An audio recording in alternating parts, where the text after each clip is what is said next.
Oh, hi. Thank you for clicking on my video. My name's Travis Grant, and I mess around with Nintendo games and play them, and they're fun to collect. It reminds me of the times that I spent when I was a kid playing them, and you're probably checking this out because you remember them too. And, well, let's review this one. It's not the best of games. It's kind of crapola if you ask me. It's hit or miss for some people. Let's pop this turd nugget in to the player, and let's see how far we can get today. When this baby hits 88 miles per hour, you're gonna see some serious shit. Some serious shit is right. Back to the Future, the NES game. What can I say that hasn't been said about it already? The first thing I'm going to say is the movie's way better than the game. But everybody knows that. So right off the bat, the start of the game, you're throwing into it. And into it, you ask? Into them streets, homie. But the whole premises of this is you're running around dodging things, picking up the little clocks, and you gotta get to the end of the street to advance. Man, it doesn't make any sense. You got guys trying to beat you up. There's a bowling ball. There's hula girls. Great Scott. More bees are coming in to attack you. I don't even think this was a Back to the Future game when they developed it. It's kind of crazy if you think about it. It might not have been. Back to the Future might have been actually two different types of games. So hear me out. LJN made Back to the Future. And LJN, the company, made lots of games for the NES. But the games they did make weren't all that great. It is a neat feature to have a map in a game. MCA, the movie company, owned LJN. LJN and MCA were partners. So all Nintendo games that were made of movies were through LJN because they already had the distributing rights to make that. Unless the distributing rights are sold to somebody else to produce it. Whoa, this is heavy. There's that word again, heavy. Why are things so heavy in the future? Is there a problem with the Earth's gravitational pull? What? Several MCA movies were made into NES games by LJN. Karate Kid, Jaws, Back to the Future, Friday the 13th, just to name a few. So I find it very interesting that in the 80s and 90s and early 2000s, games were made because of movies. And now, movies are being made because of games. The whole industry has just changed how they did things. So what is your favorite video game that has been turned into a movie? I think I'm gonna go with Resident Evil. Einstein, you little devil!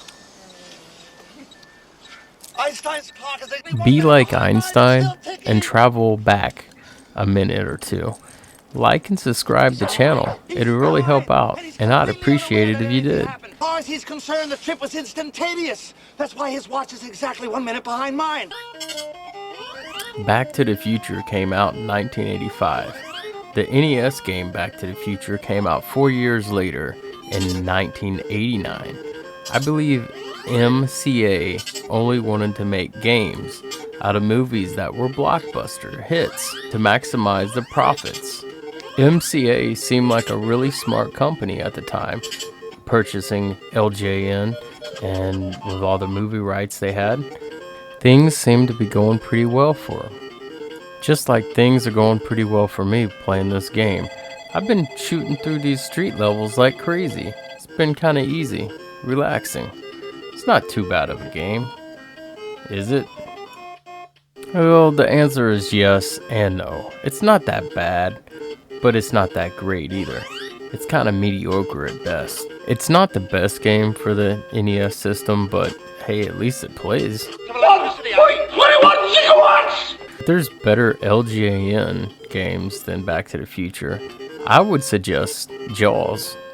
I like that one. The Street View on this game reminds me a lot of Paperboy, and I almost want to think that the same team that developed Paperboy developed the Street View on this game, but I don't have any proof. So, as I was saying in the beginning, Back to the Future, the NES game, I think it's 2 games rolled into one.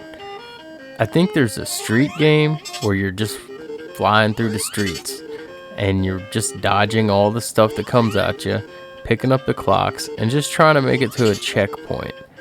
And then, after you do that a couple of times, you will eventually unlock a mini boss stage.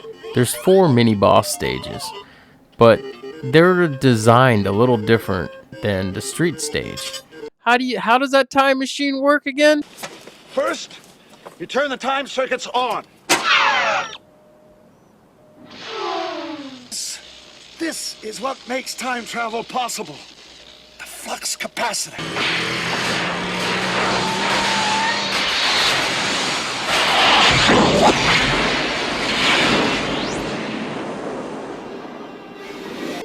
So this is just my hypothesis about it.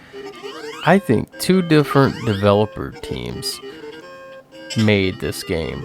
One made a street game. The other made a mini boss stage game. And then they smashed the 2 games together to create Back to the Future. This upcoming section is going to be Lou's Cafe. And this is the first little mini boss game. And you can clearly see that it's totally different playstyle from what you were seeing in the street game. It's almost like these mini boss games were unfinished. There's no music. Everything's kind of off a little bit with it. The diner area has like a 3D symmetrical thing going on, and it's really hard to target the enemies. So hard to target them, I didn't make it past this part of the game. Just like classic NES fashion, Back to the Future sends you right back to the streets, homie, to replay the last level before you can even try the boss battle. Instead of calling the game Back to the Future, they should have just called it Back to the Streets, homie. It would have been a better name for it. Back to the Future, the NES game, it really seems like a disappointment if you've seen the movie. The movie's just excellent. It's a classic in my book. But I can see where they were going when they designed this game, because it does have some of the aspects of the movie. The 4 mini boss stages, they go along with the movie pretty well. Like the diner. Hey, McFly! What do you think you're doing? Beth. The school. You really cleaned this place up. Looks brand new.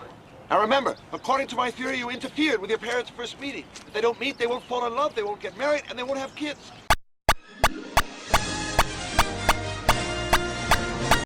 The Hey man, dance. is over. Unless you know somebody else that can play the guitar.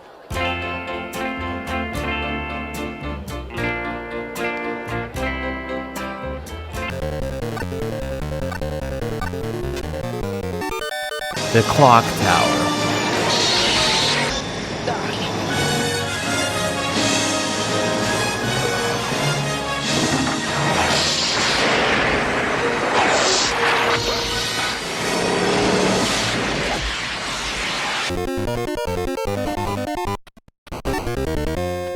Back to the Future game review.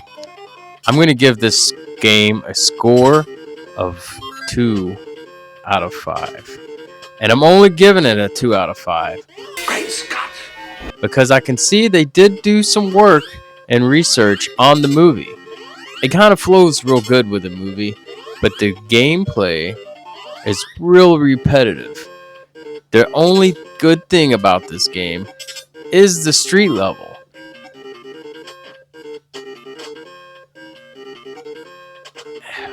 And they doubled down on it. They put so much street level in this game. There's so many street levels, and it just repeats itself. And it's not fun. They could have made this game a lot shorter than what it needed to be. The boss stages in this game are felt like they were rushed. They just weren't put together real great. It was just a repetitive bad experience to play. I wouldn't recommend it. I mean, if you like Back to the Future, play it, but I wouldn't go out and buy this game unless it's like $2 and you just wanted to put it in your collection. But there's way better games to play than Back to the Future. As always, I'm Travis Grant. Thank you for watching my video. I really appreciate it. And thumbs up, like, and subscribe if you can. And I love you. Bye.